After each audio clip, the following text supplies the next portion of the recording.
हे अस्सलाम वालेकुम to all of you and welcome to study sphere once again. ये जो वीडियो है जी, ये हार्ड टाइम्स नावल जो कि चार्ल्स डिकन का एक बहुत ही फेमस नावल है, इसकी एक थीम के बारे में होने वाला है जो कि आप स्क्रीन पे देख सकते हैं। That is going to be social condition and poverty.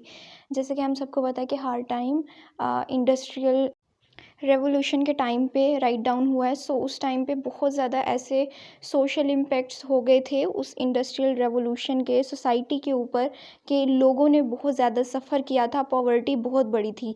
एक तरफ हम जैसे कह रहे थे कि बहुत ही ज़्यादा मशीनरी आ गई है और इतनी ज़्यादा सक्सेस और लोग बहुत ज़्यादा एफिशिएंट हो गए थे बहुत सी चीज़ों को लेकर। लॉजिक और रीजनिंग पे उन्होंने बहुत ज़्यादा काम किया, फोकस किया था, अपना रखा था। But still at the same time poverty बहुत ज़्यादा पीक पे चली गई थी और सोशल कंडीशन भी बहुत ज़्यादा पुअर से पुअर होती गई थी मिडिल क्लास के लिए या लोअर मिडिल क्लास के लिए। सो लेट्स फाइंड आउट कि किस तरह से चार्ल्स डिकन ने इसको अपने नॉवल में पोर्ट्रे किया है। So let's move towards this. Okay, so in Charles Dickens' novel Hard Times, the themes of social condition and poverty are important aspect of the story. कि ये स्टोरी में काफ़ी ज़्यादा इम्पोर्टेंस रखते हैं and at the same time the story is set in the fictional industrial town of Coketown during the 19th century where the affect of poverty and social condition are vividly portrayed. यानी ये जो हमारे पास novel है ये एक fictional town में, जो कि एक इंडस्ट्रियल फिक्शनल टाउन है कॉक टाउन, वहाँ पे ड्यूरिंग 19th सेंचुरी यानी बेसिकली मिड 19th सेंचुरी था, तब ये राइट डाउन किया गया था और सेट किया गया है where the effects of poverty. यानी वहाँ पे हमें पॉवर्टी बहुत ज़्यादा नज़र आती है। इसके यानी आप यूँ समझ लें कि इसके जितने भी रहने वाले लोग थे, इस टाउन में रहने वाले जितने भी लोग थे वो सब लोग पॉवर्टी से सफ़र हो रहे थे। उनकी सोशल कंडीशन बहुत ज़्यादा बैड थी। Even at the same time हमें बहुत से ऐसे लोग भी नज़र आएंगे जो कि गरीब लोगों को बिल्कुल डीह्यूमनाइज कर रहे थे। और इसीलिए ये जो मेन दो थीम्स हैं इन्होंने विविडली पोर्ट्रेट यानी इमेंसली उन्होंने फोकस रखा है अपना इसके ऊपर, इन दो थीम्स के ऊपर।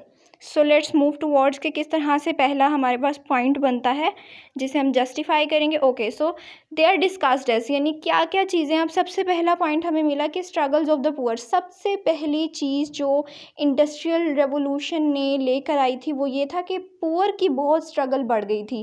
कैसे बढ़ गई थी कि अब हम इस बुक के थ्रू पढ़ेंगे, यानी ये जो नॉवल है। So the book shows the difficult lives of the poor people in the town of Coketown. They face hardships and struggles to make a living. यानी उन्हें इवन अपनी एक मेक अ नॉर्मल लिविंग, ये मैं नहीं कह रही कि एक स्टैंडर्ड लिविंग उन्होंने बिल्ड करनी थी, नो, एक नॉर्मल एक जनरल लिविंग जो हर इंसान को चाहिए होती है, वो करने के लिए भी उन लोगों को इतनी ज़्यादा स्ट्रगल्स का सामना करना पड़ा था। यानी पुअर के अंदर बहुत ही ज़्यादा स्ट्रगल आ गई थी क्योंकि जो रिच पीपल थे वो रिच से रिच होते जा रहे थे जबकि पुअर पुअर से पुअरर होते जा रहे थे। तो ये हमारे पास पहला एस्पेक्ट है जो कि हमें सोशल कंडीशन डिपिक्ट करा है इस नॉवल के अंदर, जो कि टाउन है, टाउन। सेकंड जो सोशल कंडीशन हमें देखने को मिलती है इस नॉवल के अंदर, it is so unfair treatment. यानी the story revolves how the rich and powerful take advantage of the poor, treating them unjustly and without compassion. यानी जितने भी अमीर लोग थे उन्होंने किस तरह से पुअर लोगों का फ़ायदा उठाया और बस वो फ़ायदा ही उठाए जा रहे थे और उनको बहुत ज़्यादा डिह्यूमनाइज कर रहे थे। यानी उनके साथ इस तरह का बिहेव कर रहे थे कि उनको इंसान नहीं समझ रहे थे, मशीन समझ रहे थे और बहुत ही अनजस्ट बिहेवियर था उनकी तरफ। And no sort of empathy, sympathy और एनी लाइक कंपैशन, कोई भी लव से वो ट्रीट ही नहीं करते थे, इमोशंस को कंसीडर ही नहीं करते थे। वो सिर्फ लॉजिक देखते थे, रीजनिंग देखते थे कि हमें इतना चाहिए, यानी हमें इतनी एफिशिएंसी चाहिए तो बस हमें हर हाल में चाहिए। सो इन्होंने ह्यूमंस को बिल्कुल भी अच्छा ट्रीट नहीं किया था जो कि इतना ज़्यादा अफोर्ड नहीं कर सकते थे या पुअर सोसाइटी थे। थर्ड पॉइंट है हमारे पास इम्पैक्ट ऑफ इंडस्ट्रियलाइजेशन, जो चीज़ हम स्टार्ट से डिस्कस कर रहे हैं।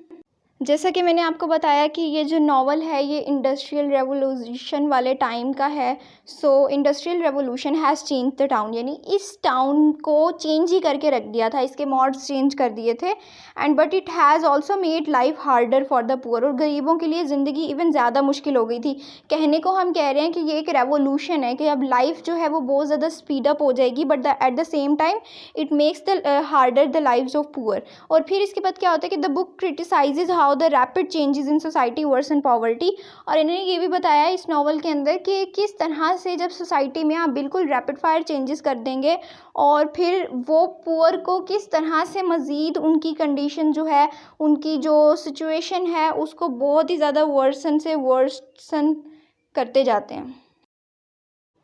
फोर्थ नंबर पे जो सोशल कंडीशन है वो है लेक ऑफ अंडरस्टैंडिंग, यानी लोग आपस में ही नहीं एक दूसरे को समझ रहे तो दूसरे लोग क्या समझेंगे। So the wealthy characters in the novel don't understand और care about the problems of poor which creates a divide between the two classes. Okay, so वो क्या कह रहे हैं कि इस नॉवल के अंदर जो उन्होंने अपर क्लास के लोग दिखाए थे, जैसे हम बाउंडर बे का कैरेक्टर ले सकते हैं, हम लोग इसमें इवन मिस्टर ग्रैड ग्रीन का कैरेक्टर भी ले सकते हैं, जो कि one of the main character और kind of protagonist of the story भी हैं।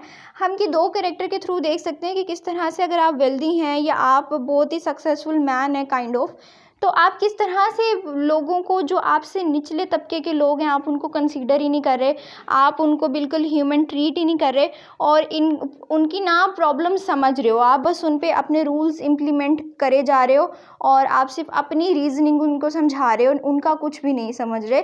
सो ये चीज़ दो क्लासेस के दरमियान में एक बिल्कुल बैरियर की तरह काम करती है, कोई अंडरस्टैंडिंग ही नहीं है, तो ऑब्वियसली दोनों क्लासेस जो हैं वो बहुत ज़्यादा सफ़र करेंगी, बट ऑब्वियसली पुअर क्लास को ज़्यादा सफ़र करना पड़ता है। सो इसकी वजह से प्रॉपरली एक अपर क्लास और एक लोअर क्लास के दरमियान में बाउंड्रीज़ बन गई और बिल्कुल सेपरेटली ये दो क्लासेस इस नावल में हमें दिखाई दी हैं कि या तो बहुत अपर क्लास थी या फिर लोअर क्लास थी। And I think this is the last issue के एजुकेशन पे क्या इश्यूज़ थे। So educational system doesn't support the poor students, making it hard for them to escape poverty. Obviously जब आप पॉवर्टी को एस्केप करना चाहते हैं, आप चाहते हैं कि आप अपनी सोशल वैल्यूज़ या आप अपनी जो आपका सोशल स्टेटस है आप उसको थोड़ा ठीक कर लें, तो उसके लिए आपको पढ़ना पड़ता है। अगर आप एजुकेटेड हैं तो आप लाइफ में अच्छा कॉप अप कर सकेंगे, चीज़ों को अच्छी तरह डील कर सकेंगे, आप अपनी सिचुएशन स्टेट को चेंज कर सकेंगे, स्टेटस को, बट स्टिल आपको, लेकिन इस सोसाइटी में यानी कॉक टाउन में ये जो इंडस्ट्रियल रेवोल्यूशन की वजह से सोशल कंडीशन बिल्ड हुई थी, इसने इतनी ज़्यादा एजुकेशनल अपॉर्चुनिटीज़ दी ही नहीं पुअर पीपल को, और इसी वजह से वो पॉवर्टी को एस्केप भी नहीं कर पा रहे थे क्योंकि उनको इतना अलाउड ही नहीं था कि वो अच्छी एजुकेशन हासिल करते, इवन के एजुकेशन ही हासिल करते। And we have another point called seeking change, यानी चेंज को कैसे इन्होंने कंसीडर किया। So some characters in the book try to improve their lives and help others in poverty, showing the need for positive change in the society. तो हमें इस novel के अंदर कुछ ऐसे कैरेक्टर्स नज़र आते हैं जो कि एक दूसरे को सपोर्ट करेंगे, जैसे सिसी का कैरेक्टर इसमें से वन ऑफ द मेन, सो जो एक दूसरे को आपस में सपोर्ट करेंगे, और इससे हमें ये पता चलता है कि ये जब सपोर्ट हमें नज़र आती है ना किसी भी कैरेक्टर में, तो ऑब्वियसली वो सोसाइटी में पॉजिटिविटी लेके आते हैं। तो they were the source of positivity in this novel, क्योंकि नावल जो है वो हार्ड टाइम्स है, नाम से ही पता चल रहा है कि इसमें बहुत ही हार्डशिप्स का जिक्र होने वाला है। सो ये सिर्फ एक छोटा सा फैक्टर है जो कि पॉजिटिविटी इस नावल के थ्रू हमें देता है। And overall, hard times highlight the struggles of the poor, criticizes the unfair treatment of they face, while also calling for empathy and positive changes to improve their lives. Okay, so ये जो novel है हमारे पास hard times ये highlight करता है कि struggles कितनी ज़्यादा थी पुअर की, और उन्होंने उनको क्रिटिसाइज़ भी करते हैं ये जो अनफेयर ट्रीटमेंट पुअर ने फेस किया था अपने टाइम पे। तो चार्ल्स डिकन ने अपने नावल के अंदर इसको बहुत क्रिटिसाइज़ भी किया कि ये चीज़ बिल्कुल भी अच्छी नहीं है। इवन उन्होंने एम्पैथी और पॉजिटिव चेंजेस को भी हाईलाइट किया है ताकि लोगों को समझ में आए कि ये दोनों चीज़ें, ये दोनों फैक्टर कितने ज़्यादा ज़रूरी हैं अगर आप अपनी लाइफ्स को इम्प्रूव करना चाहते हैं, अपनी सोसाइटी को इम्प्रूव करना चाहते हैं।